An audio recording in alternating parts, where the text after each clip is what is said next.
Hello everyone, जय माता दी। सभी को राधे राधे। आई होप आप अच्छे होंगे। तो चलिए हम बात करते हैं। अभी नवरात्रि चल रही है। पहले दिन माता रानी की स्थापना हुई थी। 9 दिनों तक माता रानी की पूरी विधि विधान से पूजा पाठ आप लोग करते आ रहे हैं। तो आप भी जानते हैं अब 9 दिन की पूजा समाप्त होने के बाद आएगा 10वीं का दशहरा। तो 10वीं के दशहरे के दिन रावण का अंत होगा और राम भगवान की विजय होती है। इस दिन बुराई पर अच्छाई की जीत होती है, ये आप जानते हैं। बट मैं इस टॉपिक पर बात ना करके मैं कुछ स्पेशल एक टॉपिक लेकर आई हूँ जिस पर मुझे बात करनी है। बट मैं थोड़ा सा समझा देती हूँ आपको कि 10वीं के दशहरे के दिन सुबह के टाइम में कुछ लोग राम भगवान की पूजा करते हैं और कुछ लोग रावण की पूजा करते हैं। अब आप कहेंगे कि रावण की पूजा तो पॉसिबल नहीं है, बट पॉसिबल है। कुछ जगहों पर रावण की पूजा की जाती है। वो इसलिए की जाती है क्योंकि आप भी जानते हैं कि रावण एक ब्राह्मण था और बहुत ही ज्ञानी था। इसी उसके ज्ञान के कारण ही उसकी पूजा कुछ लोग करते हैं सुबह के टाइम पर दशहरे के दिन, और फिर शाम को उसका दहन करते हैं, अग्नि दहन किया जाता है क्योंकि उसने बुरे काम किए थे। तो इसलिए शाम के टाइम उसको जलाया जाता है। और कुछ जगह पर राम भगवान की पूजा की जाती है। वो तो अपनी अपनी मान्यता होती है। मैं इस टॉपिक पर नहीं जाऊँगी। मेरा दूसरा टॉपिक है। मेरा टॉपिक ये है कि 10वीं के दशहरे के दिन वह कौन सा पौधा है जिसकी पूजा की जाती है पूरे विधि विधान के साथ। तो वह पौधा है शमी का पौधा, जिसकी पूरे विधि विधान के साथ दशहरे के दिन पूजा करना बहुत ही शुभ माना जाता है।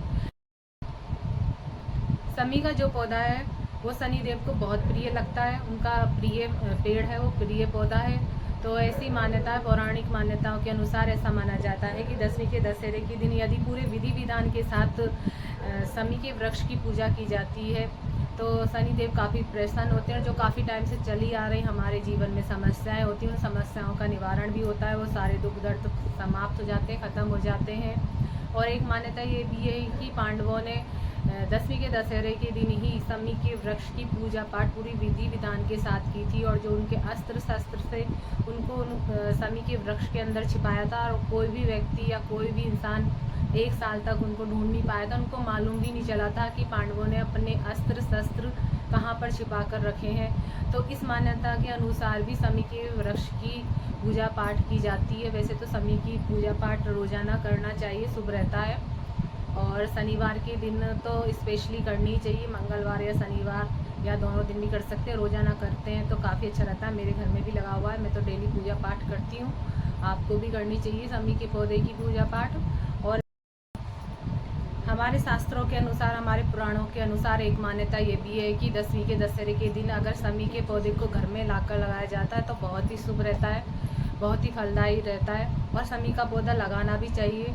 अगर मान लीजिए आप 10वीं के दशहरे को नहीं लगा पाते तो आप किसी भी शनिवार या मंगलवार को भी लगा सकते हैं। और इससे शुभ क्या होगा, अभी देखिए 10वीं का दशहरा आ रहा है, उस दिन शनिवार भी है और 10वीं का दशहरा भी है। दोनों स्पेशल, बहुत ही ज़्यादा स्पेशल कॉम्बिनेशन बन रहा है दोनों दिनों का। तो इस दिन अगर आप अपने घर में शमी का पौधा लगाते हैं तो आपके लिए तो डबल फलदायी होगा ये पौधा लगाना, क्योंकि 10वीं का दशहरा भी है और शनिवार भी है उस दिन। तो आप ज़रूर से ज़रूर 10वीं के दशहरे के दिन आप शमी का पौधा लगाएं ज़रूर, बहुत ही फलदायी होगा। देखना, स्पेशली कुछ ना कुछ डिफरेंट आपकी लाइफ में ज़रूर होगा अगर आप सच्चे मन से श्रद्धा भाव से पूजा पाठ करेंगे तो।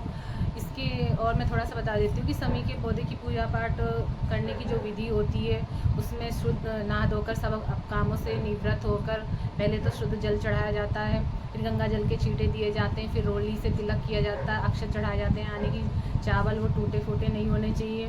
फिर उस पर मोली चढ़ाई जाती है, यानी कि लच्छा बोलते हैं कुछ जगह पर, तो मोली चढ़ाई जाती है। उसके बाद उसको फूल या माला पहनाई जाती है शमी के वृक्ष को, क्योंकि उसमें शनि देव का वास होता है, शनि देव उसमें विराजमान होते हैं। फिर उस पर या तो बतासे हो, आप बतासे चढ़ा दीजिए, आप मिश्री हो तो मिश्री, नहीं तो कोई भी फल या मिठाई भी आप अर्पित कर सकते हैं। उसके बाद धूप दीप दिखाइए अच्छे से। अगर आपको मान लीजिए शमी के वृक्ष की या शनिदेव की आपको आरती आती है तो वो आरती आप गा सकते हैं। कोई मंत्र आता हो तो वो गा सकते हैं, नहीं आता है तो सिंपल मंत्र शनिदेव का ओम शम शनिचराय नमः, वह भी आप बोल सकते हैं, बहुत ही सिंपल मंत्र है। अगर कुछ नहीं आता है तो कोई बात नहीं, पूरे श्रद्धा भाव से आप पूरे विधि विधान से शमी के वृक्ष की पूजा कीजिए आप 10वीं के दशहरे के दिन, वो भी फलदायक होता है, आपको सब फलों की प्राप्ति होगी। और मैं ज़्यादा कुछ नहीं कहूँगी, अच्छे से आप तरीके से पूजा पाठ कीजिए। और सबसे ज़्यादा ज़रूरी है मन के अंदर श्रद्धा भाव होना ज़रूरी है। ठीक है, जय माता दी।